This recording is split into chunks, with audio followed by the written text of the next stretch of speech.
sky doesn't explode first, it brightens. White, silent, surgical. Buildings freeze like bad memories while glass hesitates before screaming. People look up because curiosity has always been humanity's favorite way to die. Shadows burn themselves into concrete, permanent tattoos of bad decisions. History doesn't end with fire. It resets without asking permission. The light fades, but nothing goes back to normal. It never does. The bomb is not the main predator. It's just the opening act.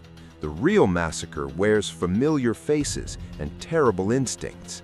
Panic spreads faster than radiation ever could. People run without direction, dragging children, pets, and useless objects like televisions and suitcases. They scream questions nobody can answer and prayers nobody is listening to. The human brain, overloaded and terrified, defaults to stupidity. That's how civilizations trip and snap their own necks. Phase 1 is called stillness under fire, and it sounds passive enough to scare idiots. The body wants to sprint, the mind wants to scream. Both are wrong. Movement after detonation is a biological trap wrapped in adrenaline. Dust isn't just dust anymore, it's poison wearing concrete makeup. Every step stirs invisible death into your lungs.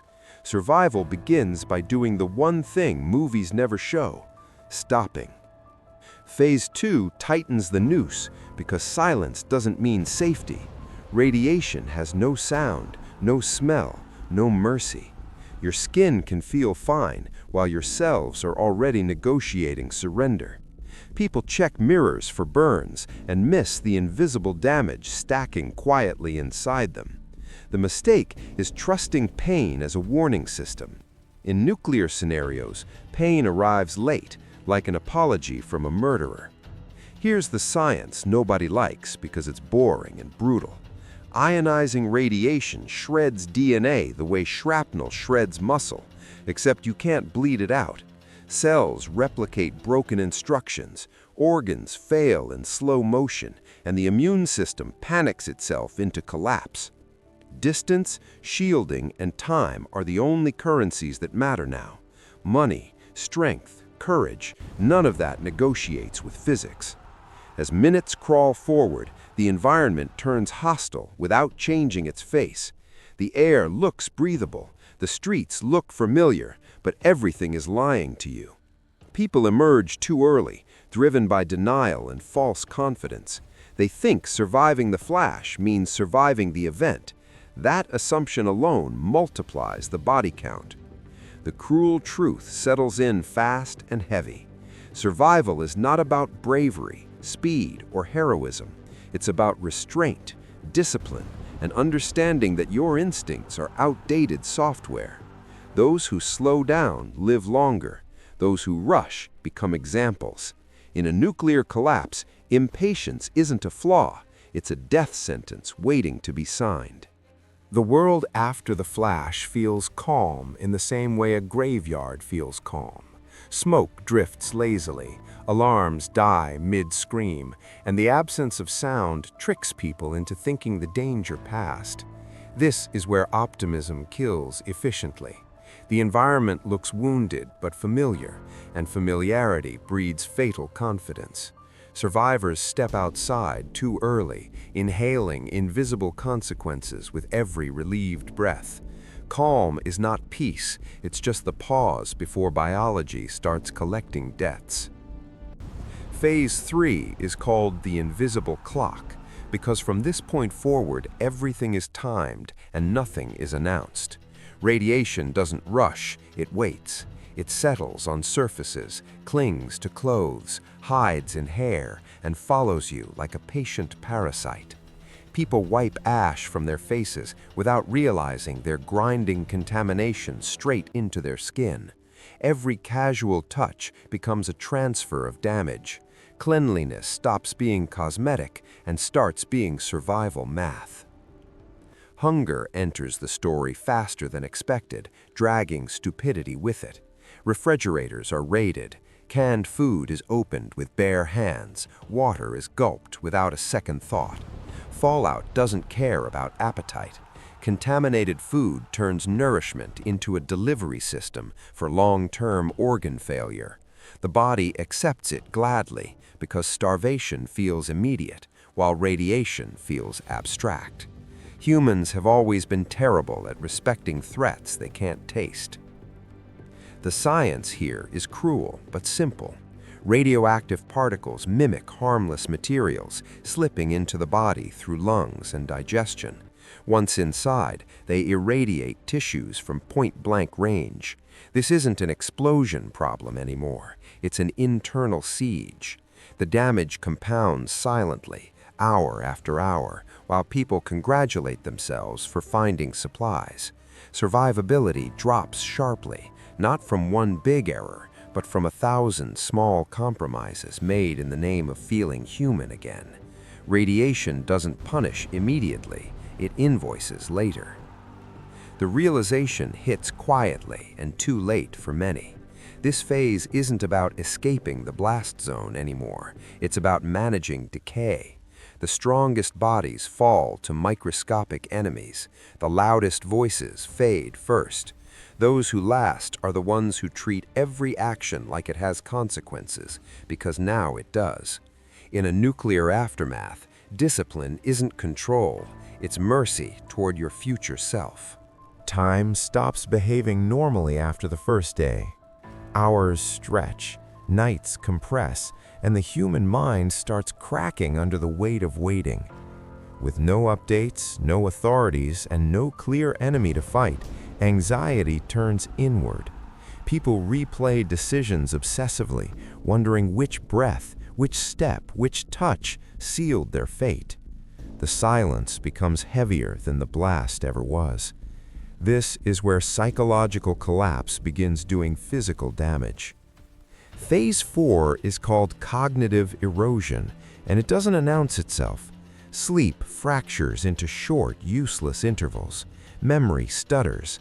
Simple calculations feel like advanced mathematics. Radiation amplifies stress hormones, keeping the body locked in survival mode until it burns itself out. People mistake mental fog for weakness, not realizing their nervous system is being chemically sabotaged.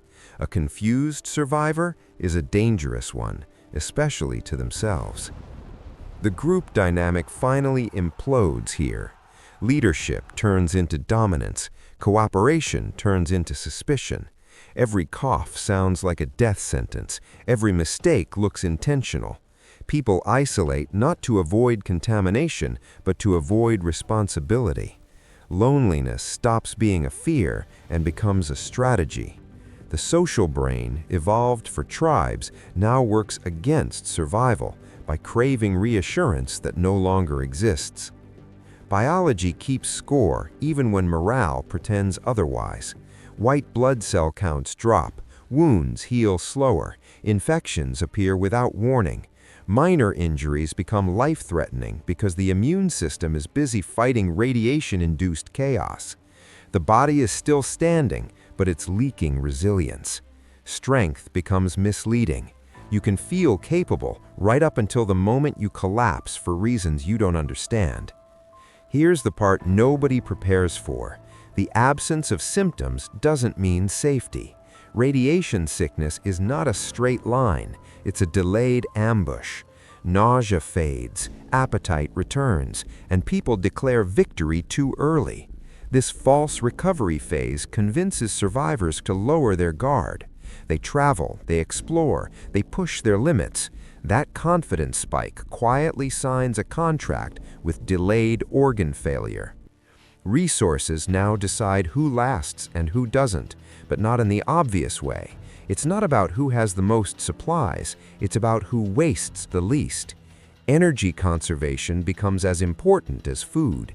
Every unnecessary movement is a tax on a body already running deficits. Survival shifts from action to management, from bravery to efficiency. The truth settles in with brutal clarity. There is no moment where things feel safe again. There is only adaptation or decay. Those who survive longest are not the strongest or the smartest, but the most patient. In a nuclear collapse, Impatience isn't dramatic, it's lethal. Waiting becomes the final skill humanity never learned out of respect. Eventually, the world stops feeling like it's ending and starts feeling like this is how it is now. That transition is the most dangerous moment of all. Humans adapt quickly, even to horror, and adaptation breeds carelessness. The ruins become landmarks, the silence becomes background noise, and the constant threat fades into routine. This is where survivors stop surviving and start merely existing. Complacency doesn't arrive loudly, it seeps in like rust. The final phase is called normalization of the unlivable. People accept unsafe zones because avoiding them feels inconvenient. They reuse contaminated items because nothing bad happened last time. Risk becomes theoretical again, and theory is easy to ignore. The mind rewrites danger as discomfort, and discomfort as annoyance.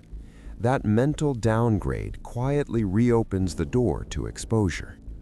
Biology finishes what chaos started. Cancers begin their silent construction. Organs weakened weeks ago finally fail under mild stress. The body runs out of backup systems. What kills isn't the blast, the fallout, or even starvation, but accumulated damage finally crossing a threshold. Death arrives clinically, without drama, long after the headlines would have moved on. The survivors who remain understand something uncomfortable. There is no rebuilding without loss, and no future without scars. The idea of going back dies completely. Society doesn't reboot, it mutates, smaller, colder, more suspicious. Trust becomes rare currency. Knowledge becomes power again, not optimism. This is where myths collapse. Nature doesn't heal quickly. Cities don't bounce back. Humanity doesn't unite. What persists is behavior, good or bad, refined by consequences. Those who learned discipline early pass it on quietly. Those who didn't become cautionary absences. History continues, but thinner. The final lesson is cruel and simple. Nuclear war doesn't end the world. It removes the margin for error. Every mistake costs more. Every shortcut extracts interest. Survival stops being dramatic and becomes administrative. Boring people live longer. Careful people outlast heroes. And that's the part nobody tells you. The end isn't fire. It's paperwork, patience, and the slow math of consequences. In a nuclear collapse, the world doesn't disappear. It watches who understands it changed and who never did.